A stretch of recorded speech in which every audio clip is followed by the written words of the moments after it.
Right guys, Alabama, we've arrived and we're here to see a great golf pro called Mark Blackburn.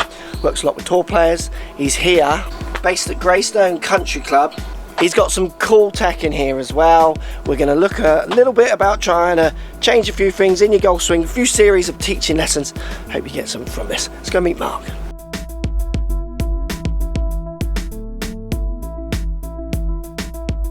Right, that's Dan hitting some standard shots. Standard, yeah, his stock. So I just said, Dan, hit some shots, do your thing. And so now we're looking at the trace, and the first thing I always ask anyone is kind of, what does your golf ball do? And then we had a bit of a conflict here on what his golf ball actually did, which is great. And I tell everyone, player is really subjective, right? The player never is really objective about what they do. And most of the time when we hit shots, we've hit the shot and the ball's like 40 yards down there before we really see what's going on. So I think it's useful to have Mark's input on kind of actually this is what he does. Just say that again, Mark. That last bit you said about whose input you should listen to. Just say that again. Was it useful? Okay, I agree. It's his show, so I've best been nice to him.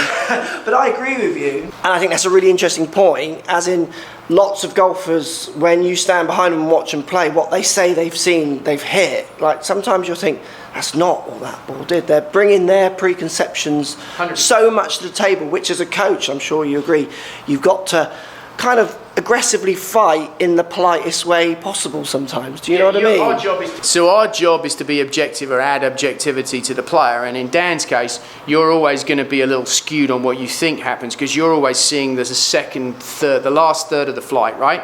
So you don't know where the ball starts, and so to me start line's the most important thing, especially when we talk about like shot shaping and what you want to do. So if you want to fade the ball, you want the ball to start left of the target so it can finish on the target and fade, and draw is vice versa. So I'm always very curious about that, and when we start working with players, I'll always put a stick down on the target line or a big pool noodle so you have an external cue as a reference.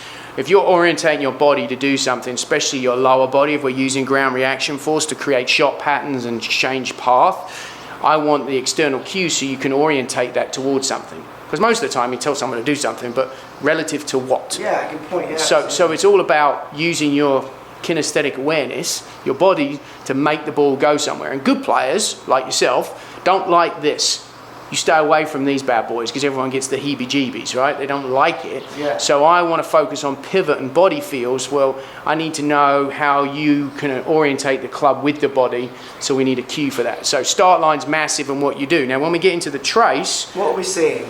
What's really interesting is lots of people have this stigma that certain traces are better for certain things, right? And so they went for a period of time when we talk about traces and center of pressure where you've got to have a linear trace, you've got to have a linear trace. And then you kind of get into the actual idiosyncrasies of different players, and you look at people that hit it a long way, and then you have people that are really straight, and really there isn't one ideal trace. I tell everyone the pressure trace is a bit like your signature. Yeah. You're going to kind of have a baseline one, but then if you're trying to have a given outcome and your trace is not aligned with that given outcome, and now we have a problem, because you're then going to have to manipulate the golf club. But if you can get the trace to basically help you control the club and influence the direction of the swing direction being the primary in terms of the pressure trace. We talk about path, but I'd say you're really trying to get the swing direction. Okay. You want to draw it, we're going to see different pressure trace. We're going to probably see a little bit more load towards the heel, a little bit more pressure towards the lead toe.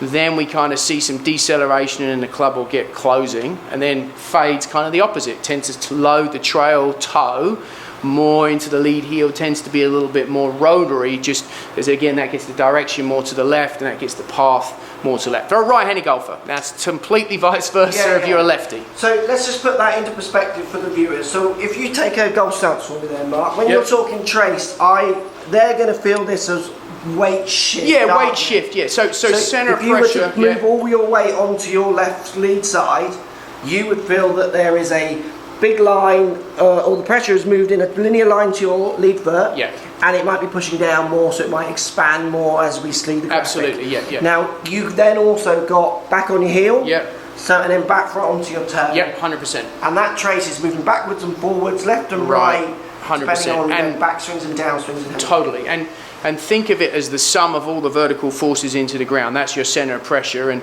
the tough part is pressure isn't weight. But for the complexity of this, we're not going to get into that. Yeah. But you have to understand that your pressure is going to be sometimes moving in a different direction to where you feel. Yes, but that's what I've noticed when I've used things like Body Track, and we've got one in the studio and we should use it more. Yeah. People's ideas of where they're pushing or not are not anywhere near often, certainly in a handicap, gonna be to on there. what they're actually doing on the ground. So when we look at Dan's pressure, what do we see? Do we see him go more into the heel and into the toe? Do we see it more linear? It'd be interesting to see. Before we do that, Dan, what do you think, without looking at it, where would you think your trace would go? The feel would be that as I take it back, the trace would go more into more ball of my foot here. Okay, And then as it comes, the trace would then come back across and into my left heel. okay. That's the feeling that I feel like I would get. Sometimes though, I feel like I can get up onto my tiptoes a little bit. At what point? So coming into the ball, you Coming mean? into the ball, so it would go back into the normal position back in here, which would go into the more of the ball of my foot. And then as I trace this way, sometimes I can get it up into my tiptoe, and that's when I feel like I can flip the club over a little bit too much. So what actually does it do on his standard shot then, Mark? Okay, so good players always tend to have a better awareness of what they're doing. So always, when I'm working with a good player, two things that you have to be aware of. They're a little bit more perceptive, and their ability to change things happens very quickly, so your information needs to be more accurate. So devices like this are very useful. Now, in Dan's case, yes, he has what I would kind of claim more of a linear trace. Loads back towards the trail toe, gets about 78% of his pressure toward 80% of the pressure, if we talk about heel and toe, towards your toe. Okay, you do load your trail leg quite nicely. About 80% of your pressure gets to your trail leg. That's great, but you've probably got a bias there. If you wanted to try and make the shot go dead straight, it's not to say that you couldn't do that, but I would say from a power production, speed, distance, you're not maximizing your body's capability. So I'm always like, Through rotation? yeah, because you're not loading into the trail leg very effectively. The pressure is going to your trail side, but you're not actually rotating and loading. And as we've already kind of talked, you tend to be a guy that has a lot of drift or slide or linear motion in the swing. You don't have a whole lot of rotation. Because Dan also has, I mean, you have a quirky, your initial pullback is to almost sway, isn't it? Yeah. So Dan is like setting up, so he's setting up and he kind of sets, he has this little Dan thing, don't you, where you like, is it tap your foot? That goes out to, that's to help my hip rotation. And then you literally like there before he goes. Like, so you can see, when I play, I can see with Dan that he wants to go like this. This is like a cartoon generalisation, but he looks like he's happy to kind of go like that. So he's not like going like this. He's like going. What's interesting for Dan, you tend to see good players actually push down on their front foot to send pressure to their trail foot. Yeah, I like and you that, don't yeah. do that. So if you think of, you're a football fan? English football. Yeah. Who do you... Go on, hit we can still relate. We're aware. I support England. Okay, so you're a Harry Kane fan. He loves Harry Kane. Okay, yes. Posters of him in his bedroom, everything. Okay. All right, so let's say Harry Kane's dribbling down the field and he wants to go past a player on the right. Harry Kane doesn't push off his right foot to go to the right. He pushes off his left foot to go to the right. So it's the same, like just think of anything that's athletic. If you want to go in a US, if we call that cutting, if I'm going to cut to the right, I'm going to push left to go right. So you don't do that. So for you, what we would like to see, if you're trying to optimize, like, so let's say we're talking optimizing, yeah, I'd like to hit it a little bit further and get a little more speed. You could push a little more pressure from the front foot towards the trail heel and load the whole trail leg a little bit better, the trail hip. You kind of tend to kind of sway, and don't think swaying's bad. Henrik Stenson does it, one of the best ball hitters on the planet, right? So, but it's really important to understand if you want to maximize, you should probably load the trail hip. You kind of drift, keep some flex, and you don't really load this trail side. And that's why you keep a lot of pressure in the toe of your foot. If you wanted to get a little bit more efficient, generate a little more speed, you could push from the lead to the trail, get more pressure in that heel, more in the 70-80% at the top of the backswing. Now you'd be in a position, you'd extend the trail leg a little bit, tilt the pelvis, now all of a sudden you can really load better in the transition and the downswing. Well, let's do that in another video because they all want to know how to do it further. So Dan hit that last shot and his path was 0 point something. Which is what we would see based on that this trace. Yeah, so that linear trace is pretty good if you want to hit straight lasers. Like a lot of people will argue that's what you see on the PGA Tour. When pressure tracing early came out, you kind of collectively looked at a lot of good mid-iron players, you'd see a fairly linear trace. It's not to say that that's everybody, but so it's not the end of the world. I'd expect to see that there. But if you want to start generating more forces, now all of a sudden, now you need a little bit of disruption. It's going to be look a little crazy, look like a kid with a squiggly marker on the ground. Rather than so safe. Yeah, rather than safe, that's it. I want him to move his path 4 right. So how would you get in there? Show me how you would try and get him to move the feeling of his feet. So how he moves in the ground, I should say, not the movement of his feet, but how he's going to feel he's pushing on the ground. Yeah, we don't even need a club for that. To try and move the path. So Dan, let's get you over here. So I, you know, the first thing is not everybody's comfortable with changing their stance line, okay?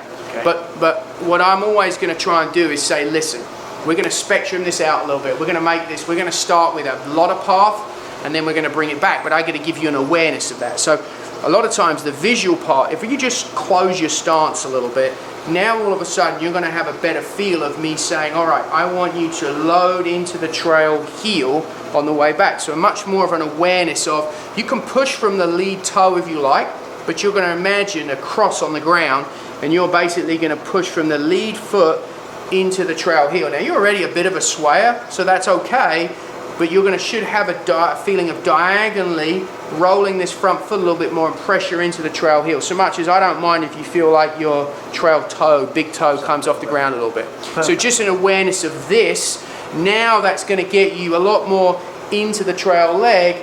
You're now behind the golf ball. So that's a very simple cue. We'll start there. Now as you get more competent with that, we can neutralize this up, but we need to do something to get you really aware of the left shoulder over your right leg to get that pressure more into the trail heel. Now you're wound up on the way down to get the path there. I want you to feel like you are going into that lead toe a little bit more. Perfect. Should we have a go? Yeah. No ball first, Dan. Okay. We'll capture one in a second. So you're slightly closing that stance off. You're going to feel that you're turning right down into that heel on the back foot. And then a bit more onto the toe and then up and around. So I want you just, can you feel that? Yeah. And you would do that quite naturally, I think. I think you could almost prompt this without giving, obviously, someone like Dan that instruction. You could say to him, hit a 40-yard hook with that club, and he'd probably just do that trace. 100%, yes. Because of the skilled player aspect. Yes, and you can work it one way or the other. Yeah. Good player, we go back to the stick on the target line, I'll be like, Dan, just start the ball right at the stick, and you can use your feet. Yeah. You can change your ball position, you can change your stance line. So that's the other part, like, the old time fundamentals that you really teach a lot with on tour is in ball position, posture, alignment. Yeah. Those things are what make the biggest bang for the buck. The stuff that's dynamic is tough, but when you talk about pressure, that's pretty easy because everyone has great awareness of their feet because you're on them all day. Absolutely. And there's hundreds of thousands of millions of proprioceptors on the bottom of your foot. You've got great awareness with that. So it's much easier to utilize that than it is kind of this, because not everyone has great dexterity like you do as a good player. Let's hit one, Dan. We're going to capture this one, see if we move the trace, and then we can see if we get that path moved. Quite interesting, I think, Dan. So thinking about this American tour that we're on, and how awful my irons have been. Hear what he was saying there about the shoulder over the right foot. Think about me trying to turn my shoulders more. What shot am I struggling with my irons? Overdraw. So it's kind of, it just relates, and that's, I've done it in other videos. Basically, me trying to turn my shoulders more with the iron gives me a completely different shape with my irons that I literally can't take to the course at the minute, which is proving. We might do that in another video. I might do try to hit to my larger one, and we'll see the difference in the trace. It's very similar to what we're saying here. Well, yeah, fat hook, right? Chunky, yeah. Yeah, so that's what you're going to see when you shift that a lot. Now you've changed the low point. Yeah. Okay. So when you change low point, because you're going more this way, the low point's in a different spot. So a lot of times your release doesn't match. So one of the things I'm always going to tell somebody, what generally should happen, like just like gambling, the odds are if you play blackjack and the dealer's got this up, you should do this. Dan's all about the craps. Craps. My favourite game, my man. Never favourite. play craps. We went and played craps twice. He my was $500 up. That's he great. thinks you go to Vegas and win. You know there's a reason those places are there in Vegas. I am having Vegas. What happened to your path in that last shot? 8 degrees into out. Yeah, so massive shift of path. Huge shift. Purely by getting you to feel how you use the ground, how your Yeah. feet interact with the ground. Now, the interesting point, and I put this on all my videos, and I'm sure, Mark, you'd agree with this. Dan has a pretty good understanding of face to path and control. If you have no control of face to path, so you've got no face control, this is pointless. So what I hate about video tips, video lessons, you need to shift your weight and you'll stop slicing. If you always apply a face that's 10 degrees open to a path, I don't care how you push on the ground. You're always going to slice it. Yeah, so that's the disclaimer, and I put this in all my videos. Big warning disclaimer. You've got to have some level of control over face to path for this to have the relevance that you're seeing with Dan. Right, everyone as we were. Let's go back now. That's my little rant over. I just hate that in videos. Shift your weight like this and you'll stop slicing. No! Did we get a different trace? We did get a different trace. What did we get on the trace? Okay, so we got at the top of the backswing, we have about 70% of that pressure into the trail leg. And then more heel based? Yeah, oh yeah, I'm sorry. That's what you mean, more into the heel. I meant 90% more pressure on the trail leg actually. Right. 90% might be too much with an iron, with a mid iron, but just we're exaggerating. And hence low point. Low point It's gone shifted, crazy. yeah, low point, we hit fat hook. Yeah. Now, but at the top of the backswing, you can now see trail heels loaded. You're also now shifting way more out to that lead toe. You get like 95% in transition, or 70% gets out onto, you're pushing into that trail toe. So your cue is, you've loaded here, you're going to react to go there. So a lot of times as golfers, if we get into a certain position, especially a good player, you just react. Yeah. So backswings, if you can do things in the backswing, you set up the transition and the downswing and it can be reactive. And that's all we've done there. So you've got the cue of your feet, load the heel, now it's going to send it that way. So it's an equal and opposite reaction, right? Load the heel, so it goes to the toe. So that's really easy way, that's too much. So now let's do the same thing, but have that feel from a neutral stance, and let's see if we can cut the path to lap 4. Yeah. So let's see if we can do one from a straight, and obviously if we were going to try and hit a cut here, we'd be loading more into the 100% into the foot of the right foot. The forefoot Sorry, of yeah, the the forefoot toes of the more. toe of the trail foot into the lead heel, and obviously for Dan it'd probably feel like, man, he's really having to rotate, and so that's one thing that makes a big difference. So hold on 1 second there. So we'll capture one more straight stance, but same feeling. Hold still. Go.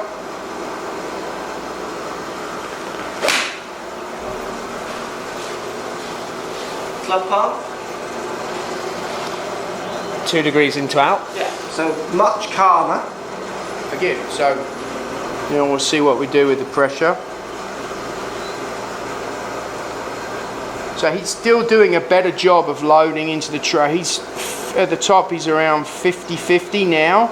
So earlier, and he sends it a little bit early on, he gets more pressure over into the heel. He still then gravitates slightly to the toe, but it's definitely more from where you started. When you started, you were like 70%, I think, on the trail toe at the top of the backswing. So even 50-50, that's a 20% improvement. And now makes kind of sense. You got a path that's now 2 degrees to the right versus it was around 0 when we started. So again, you went back to a neutral stance too. It might be that when you're trying to shape shots intentionally or create more curve, that you need to have a slightly closed stance. Like, don't ever forego how significant the setup adjustment is. That can be huge. Perfect. So basically, if you've got some control of face to path, what Mark's saying there with help of Dan, if you can get that feeling of your pressure pushing more into the heel, right foot, backswing, so your back foot, right foot, sorry, if you're a right-handed golfer, then a little bit more up onto your toe, left foot as you come in to hit the ball, and then around,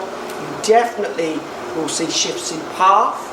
Like I say, if you've got control to face a path, you'll see then control different directions, starting points with different shapes. It's something you might be doing naturally and not aware of that you can actually use to manipulate your club path in a much simpler way. And I say simpler because nothing's simple. Some people, when I've done this with them, it connects. They just get it. You move path, they think it's like a revelation. They're like, oh, so I don't need to think of this. No, you can just move your pressures differently, you get some shape. There are other golfers you do it with and you can just see they just can't connect with it that well. So you've got to find out if it works for you. Best way to do that, get on a range, play without you pushing on the ground, learn the patterns of shape of shots, start directions that you hit when you're pushing in different places on the ground. Take those patterns to the course, see if they help you.